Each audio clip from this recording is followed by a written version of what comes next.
Sa kaugnay pa rin palimpong balita sa Senado, humarap na si NBI Director Attorney Melvin Matibag sa witness stand bilang huling testigo ng prosekusyon sa pagbanta umano ng Vice Presidente kay Pangulong Ferdinand Marcos Jr. at ilang miyembro ng First Family.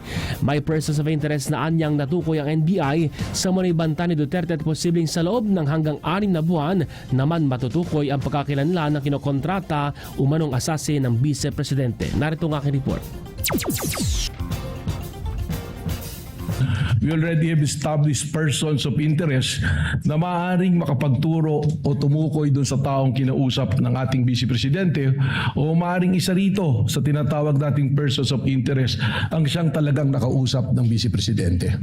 Itong siniwalat ni National Bureau of Investigation Director Attorney Melvin Matibag kaugnay na nagpapatuloy na investigasyon ng binuong Special Task Force ukol sa umunay banta ni Vice President Sara Duterte sa buhay ni Pangulong Ferdinand Marcos Jr. at ilang miyembro ng First Family.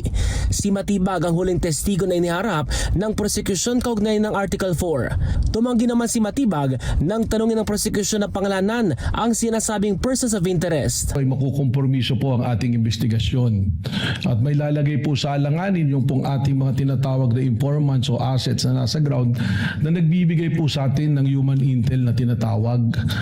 At kasama na rin po rito na yung pong aming capability to have successful operation ay makompromiso sapagkat baring hindi na po kami pagtiwalaan ng aming pong mga pinanggagalingan na source. Pangatlo po, it will violate the right of privacy po ng mga individual na ating natukoy na persons of interest. Sa kabila niyan, nanindigan ng NBI Director na ang mga binitawang pahayag ng Vice Presidente sa online press conference noong November 2024 ay hindi lang banta sa buhay ng Pangulo kung hindi ay banta rin sa seguridad ng bansa. Ang ginawa pong banta ng Vice Presidente ay tinatrato na namin hindi banta kundi isang plano para po sa pagpatay sa ating Pangulo. Dagdag pa niya ang hiwalay na panawagan ng kapatid ng Vice sa isang rally. Tama na yan. That's okay.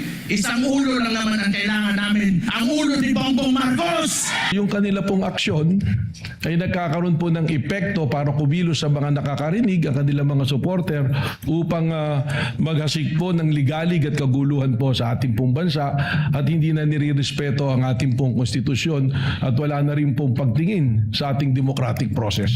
Meron pong mga panahon na ating pong Pangulo ay nasa isang event na live, meron pong mga magko-comment na barilin na yan, meron pong mga video na nakuha ng ating CCD na mayroong nagkakasa ng baril at ang reference din po ay isang bala lang to sa ulo ng presidente.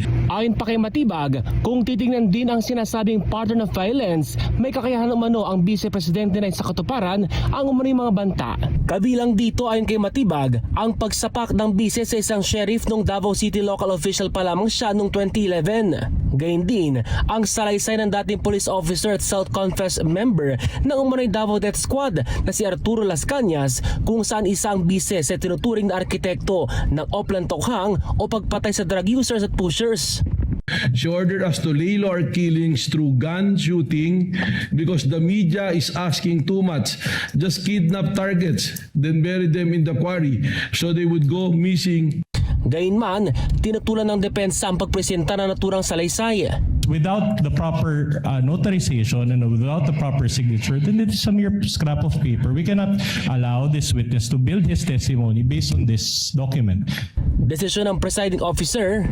It is only as to the fact that they used this document in their investigation or as part of their investigation, but not as to the truth of the allegations contained in that unsubscribed document that was not made under oath. Sa cross-examination ng depensa ay dinin nito ang kakulangan ng kaalaman ni Matibag sa umunoy mga banta ng Vice noong 2024, ngayong February 2026 lang niya pinamunuan ng NBI. Sa interjection naman ng Senator Judges, tinanong ni Senate President Sherwin Gatchalian kung ano ang timeline na matutukoy ng NBI ang umano'y assassin na kinontrata ng Vice. As we go on to the progress, probably po within the 3 to 6 months, magkakaroon po tayo mas malinaw po na data tungkol po dito. But in 3 to 6 months, matutukoy na natin yung kakontrata.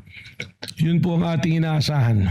Miyerkules July 22, muling haharap sa witness stand si Matibag para sa pagpapatuloy ng cross-examination ng depensa at pagtatanong ng senator judges.